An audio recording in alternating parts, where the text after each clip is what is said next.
Merci pour votre constante fidélité au programme de Chérifla Télévision. Mesdames et messieurs, bonsoir, bienvenue.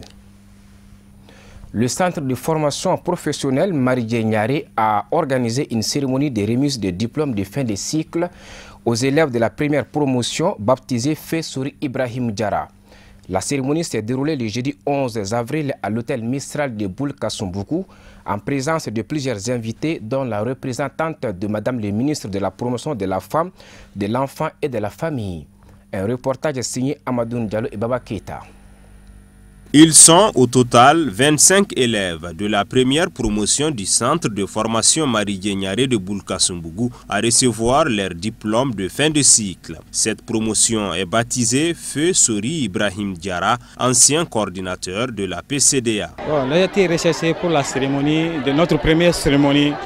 On appelle à toute la population malienne, de leurs enfants, pour qu'ils puissent venir s'inscrire à l'école du centre Marie Nyare pour la réussite de leurs élèves en coupe couture et puis coiffure esthétique.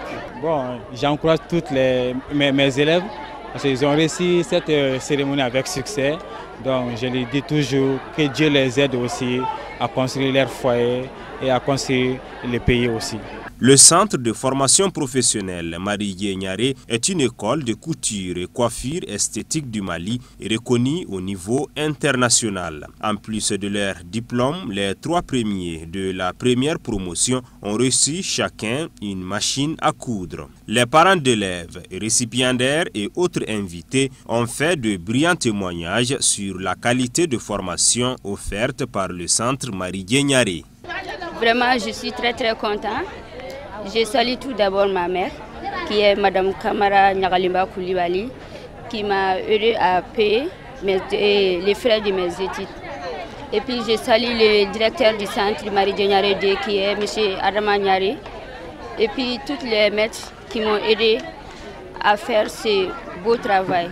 Vraiment, je suis très content. Invitée à cette cérémonie, la représentante de Madame le ministre de la promotion de la femme, de l'enfant et de la famille a invité les récipiendaires à plus de rigueur et de persévérance. Je suis heureuse aujourd'hui car le couronnement du cursus d'apprentissage noble d'une profession coupe-couture et broderie dans le centre de formation professionnelle de l'un des plus prestigieux au Mali. Nous célébrons aussi la transition, le pont entre 2 phases importantes de la vie d'un être humain, la fin de la formation et le début d'une nouvelle vie. Je suis comblée et très honorée que cette première promotion du centre de formation soit baptisée Promotion Feu Sori Ibrahim Diarra, ancien coordinateur de la PCDA. Un défilé de mode des élèves de la première promotion du centre de formation professionnelle Marie Nyare a clôturé les activités de la présente édition. La population de Sangaré-Bougou Farablo a organisé un cadre d'échange afin de lancer un appel à tous les fidèles musulmans à faire preuve de bonne volonté pour achever les travaux de construction de la mosquée de Farablo. Tout cela s'est passé ce samedi 13 avril en présence du maire de Sangaré-Bougou. Reportage Marietou Diallo et Sama Traouri.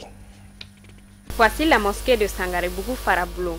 Cela fait exactement 1 an et 3 mois que la première pierre fut posée. Grâce à la détermination des habitants du quartier et de la commission de la mosquée, aujourd'hui elle est au niveau du chaînage. C'est dans cette optique que la commission a organisé cette rencontre afin de mobiliser des fonds avant le mois de Ramadan. Cette mosquée est sur les hauteurs de Farablo, communément appelée mosquée de Farablo, dans le village de Sédibou, dont Nandrou Koulibaly est le chef de village.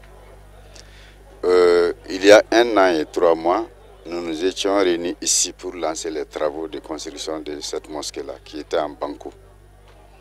Avec le temps, la mosquée était devenue vétuste, parce que c'était en banco. Et les fidèles, en collaboration avec la coordination des imams, a décidé de reconstruire cette mosquée en dur.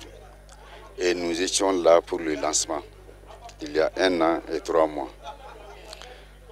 Durant ces 15 mois, la commission s'est déportée partout, à Sangaré-Bougou, aussi bien qu'à Bamako, pour chercher de l'argent. Et aujourd'hui, ils ont eu le courage de nous appeler une fois de plus pour nous montrer les résultats de ce qui a été obtenu. Les fonds qui ont été alloués à cette mosquée par les fidèles ont été réellement investis. C'est ce qui est là, visiblement. Et c'est une première, hein? Une première qu'une commission rassemble les fidèles pour dire que voilà ce que nous avons fait de ce que vous nous avez donné. C'est formidable.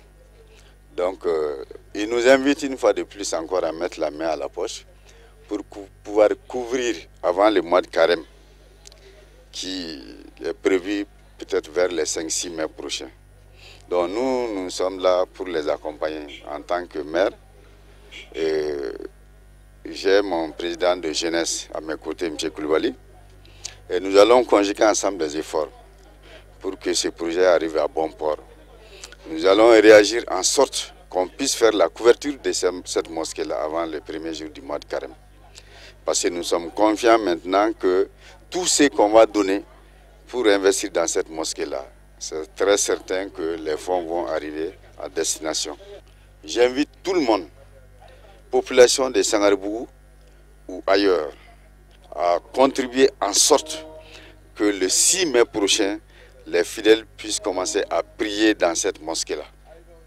Contribuer, payer de l'argent, envoyer le matériel possible afin qu'on fasse immédiatement la couverture et le 6 mai prochain, afin que sous le mois de carême, les fidèles viennent prier, se reposer. Ça sera une très bonne chose que Dieu va admirer. Pour sa part, la mairie de Sangarebougou offre 500 000 de nos francs pour accompagner les travaux. La cérémonie a pris fin par une fatia. Le groupe scolaire Django Magassi Tungara de Kati a organisé une cérémonie de remise de diplômes à sa première promotion en formation modulaire selon l'approche par compétences. En plus des autorités politiques et scolaires, l'événement a réuni le jeudi 11 avril à Kati des élèves et parents d'élèves dans l'enceinte du dit groupe. Samaïra Sanogo et Sama Traoré pour le reportage. Baptisé Fegui Madanyoko, premier directeur du groupe Django Magassi Tunkara, cette cérémonie est mise à profit pour célébrer l'excellence et les mérites scolaires. Le but réel de la rencontre de ce soir, c'est une cérémonie de remise de diplômes, d'attestation et de prix que les élèves du groupe d'MTK ont eu cette année. Les mentions vont de la mention excellente à plus de 35 mentions bien, 27 mentions très bien. De tels efforts déployés par les élèves, déployés par les parents d'élèves, ne peuvent pas passer de façon anonyme. Et c'est pour cela que nous avons voulu aujourd'hui célébrer le mérite de ces enfants, le mérite de ces élèves qui ont vraiment mouillé le maillot pour avoir un tel résultat.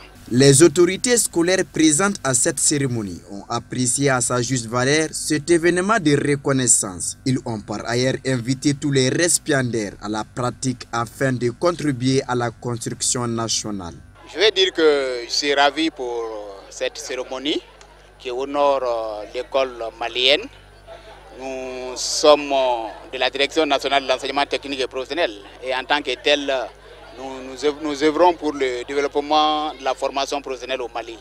Et quand il y a des apprenants et des apprenantes qui viennent dans notre système éducatif et qui sortent avec un parchemin, pour nous c'est vraiment de la reconnaissance. D'autant plus que ces jeunes filles et ces jeunes garçons qui ont suivi cette formation l'ont fait suivant une méthodologie que nous appelons l'approche par les compétences, l'APC. Et cette approche est une approche qui est inhérente qui consiste à déterminer les compétences inhérentes à l'exercice d'un métier et que nous traduisons dans un programme en compétences de formation. Le conseiller spécial à la présidence chargé des questions éducatives, dans son allocution, dira que cette initiative cadre bien avec celle des plus hautes autorités de célébrer et encourager l'excellence. Cet exercice s'inscrit en droite ligne de la journée du bon élève que le ministère de l'Éducation organise tous les ans pour magnifier les écoles, les élèves les plus méritants. C'est un exercice qui a une vertu pédagogique parce que chaque élève s'attend en fin d'année à bien travailler pour figurer dans le lot des lauréats. Premier axe. Second axe, voilà un établissement qui a organisé un tel exercice. Il peut faire des émules.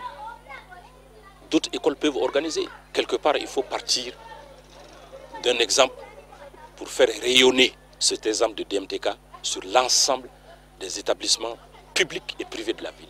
Les récipiendaires du jour, émus de joie, ont exprimé leur reconnaissance au personnel administratif et corps enseignant pour tout leur dévouement. Je suis très heureuse d'être parmi vous ce soir.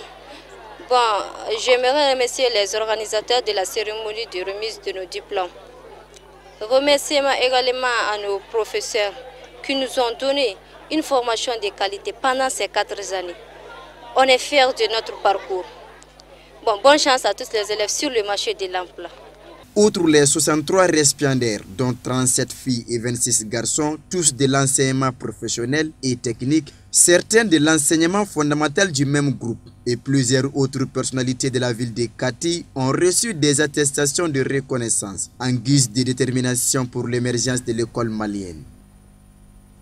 La commission des arbitres du comité de normalisation de la Fédération malienne de football a procédé à une mise à niveau de la presse sportive malienne sur les amendements apportés par l'International Football Association Board de la Fédération internationale de football FIFA, dont la mise en œuvre est prévue pour le 1er juin prochain. La séance de formation s'est déroulée ce samedi 13 avril dans la salle de conférence du stade 26 mars de Yirimadio. Un reportage de Issouf Koulibaly et Ibrahim Koulibaly. Le sport en général et en particulier le football est régi par des règles. Au fur des ans, ces règles connaissent des amendements afin d'être conformes avec les réalités du moment. C'est dans cette optique que 8 sur les 17 lois du football ont subi des améliorations, en commençant par le comportement des joueurs, le dégagement des portiers, les sanctions et bien d'autres. Les journalistes sportifs doivent être à l'école pour toujours, c'est-à-dire pour connaître les BABA, c'est-à-dire les lois du football jour pour jour, les modifications, les amendements. Donc cela va permettre aux journalistes vraiment, c'est-à-dire de mieux appréhender, c'est-à-dire certains événements pour qu'ils puissent, c'est-à-dire être ambassadeurs auprès du public sportif aussi. Parce que les journalistes, ça sont les oreilles et les yeux du public sportif. Vous le savez, la FIFA chaque année apporte des modifications aux lois du jeu. Et cette année, il y a 8 lois sur les 17 qui ont subi des petites modifications. Et l'objet de cette réunion est de parler un peu des 8 lois qui ont subi des modifications et d'entrer un peu au fond sur les différentes modifications apportées aux 8 lois. Une presse éclairée, c'est tout le monde qui est éclairé. Quand la presse sportive malienne est éclairée, ça veut dire qu'il n'y aura pas de problème dans nos différents stades. Donc je vous exhorte de saisir l'opportunité pour apprendre les modifications afin d'éclairer le grand public malien pour que dans nos différents stades, il n'y ait pas de problème pour le championnat à venir.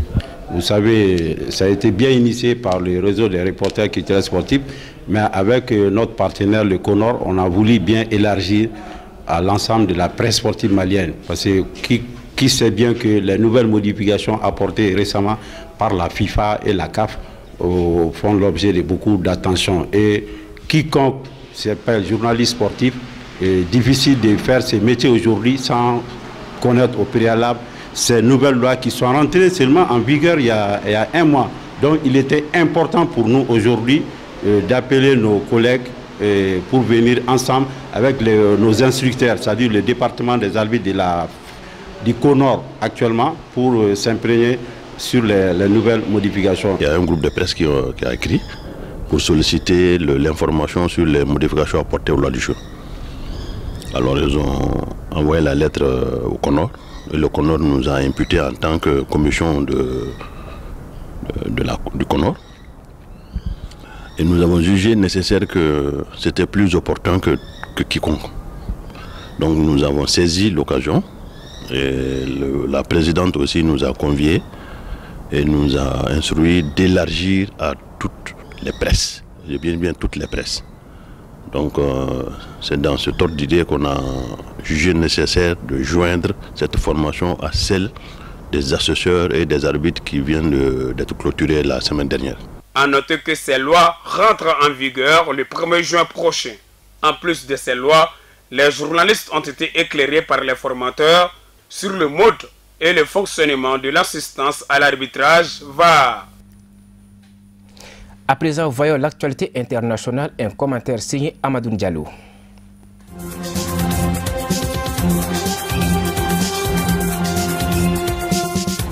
Moins de 24 heures après sa nomination à la tête du Conseil militaire de transition au Soudan, le général Ibn a démissionné à la surprise générale vendredi soir 12 avril. Il a été remplacé par l'ancien chef d'état-major Abdel Fattah Abdelrahman, une personnalité plus consensuelle. L'opposition juge qu'Abdel Fattah Abdelrahman est un homme de dialogue capable de changement. Il s'est d'ailleurs rendu vendredi parmi les manifestants. Il est respecté et entretient de bonnes relations avec les chefs des partis politiques et aussi populaire au sein de l'armée.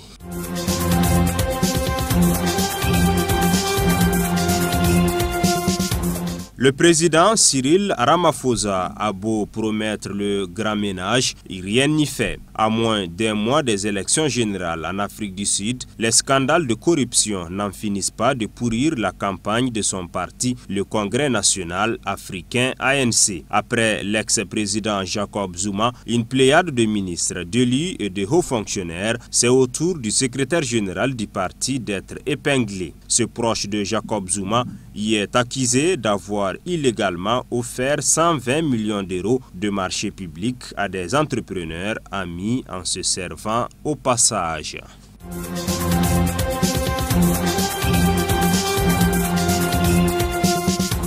En Libye, des combats violents opposent vendredi les forces du gouvernement d'union nationale reconnues par la communauté internationale aux hommes du maréchal Haftar dans la banlieue sud de Tripoli où les affrontements ont fait des dizaines de morts et des milliers de déplacés. Après de longues tractations, l'Union européenne et ses États membres ont approuvé jeudi une déclaration appelant au retrait de l'ANL de la capitale ainsi que des autres forces venues d'autres régions pour la combattre. Malgré cet appel, les combats s'intensifient vendredi sur plusieurs fronts dans la banlieue sud de la capitale.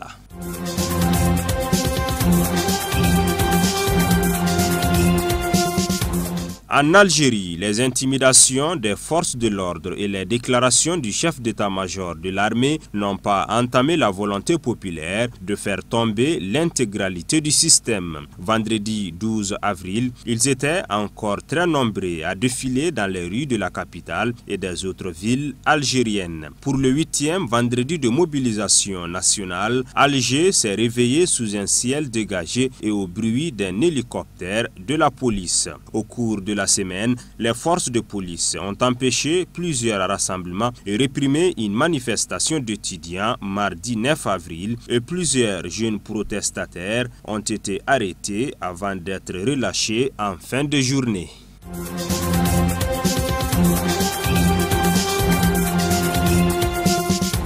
Le vice-président américain a promis de traduire en justice le père fondateur du projet Wikileaks impliqué dans la diffusion d'informations classifiées par les États-Unis. Il a souligné que le président Trump n'avait jamais exprimé son soutien au projet Wikileaks, organisation impliquée dans la diffusion d'informations classifiées par les États-Unis. Suite à l'arrestation de l'Australien, le chef de la Maison-Blanche a affirmé ne rien savoir de Wikileaks et ne pas avoir d'avis concernant son interpellation.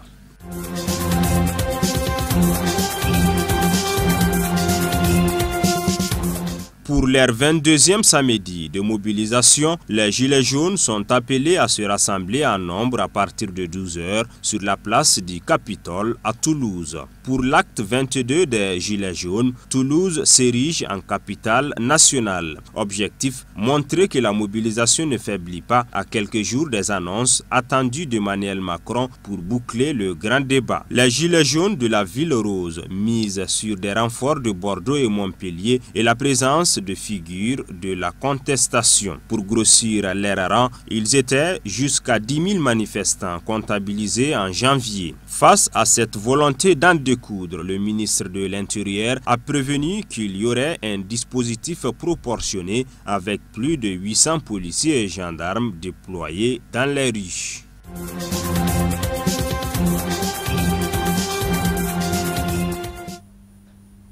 Page sport de ce journal.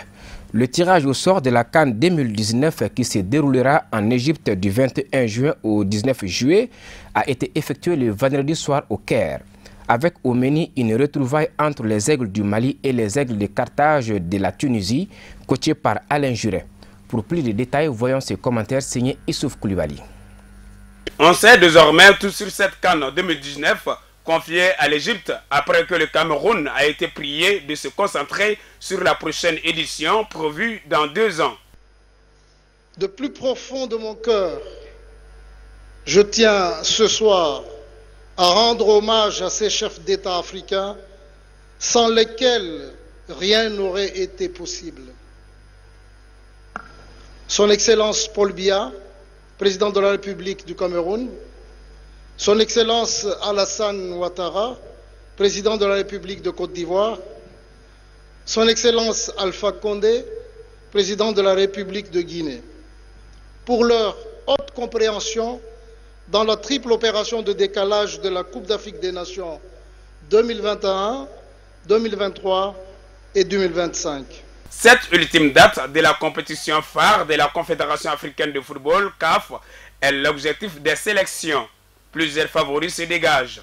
L'Égypte, le Maroc, le Nigeria, le Sénégal et la Tunisie, qui étaient les 5 représentants du continent africain, ont reçu l'année dernière. Derrière ces 5 majeurs apparaissent le Cameroun, champion d'Afrique en titre, l'Algérie, le Ghana, la Côte d'Ivoire et un peu plus en retrait, la République démocratique du Congo, la Guinée, le Mali et l'Afrique du Sud. Justement, les Aigles du Mali du sélectionnel Mohamed Makasouba sont logés dans le groupe E, accompagnés de la Tunisie, de la Mauritanie et de l'Angola. Dans ce groupe, on constate la retrouvaille entre les Aigles et leur ancien sélectionneur Alain Juret. Idem pour le Mali et l'Angola, dont la confrontation remonte à la CAN Angola 2010, soldée par un score de 4-4 à Luanda. Le groupe le plus relevé est la poule 2, où on retrouve 3 anciens champions d'Afrique en titre. Il s'agit du Maroc, de la Côte d'Ivoire, de l'Afrique du Sud et le petit calibre du groupe est la Namibie. Le Sénégal, première équipe africaine de classement FIFA, croisera les fers avec l'Algérie, le Kenya et la Tanzanie. Le premier tour de cette CAN se jouera le 21 juin, date du match d'ouverture entre l'Égypte et le Zimbabwe. Les 16e de finale débuteront le 5 juillet pour s'achever le 8. Les quarts de finale sont programmés les 10 et 17 juillet. Les demi le 14, le match de classement le 17 et la finale au stade international du Caire est fixé au 19 juillet prochain. Voilà, que les meilleurs gagnent.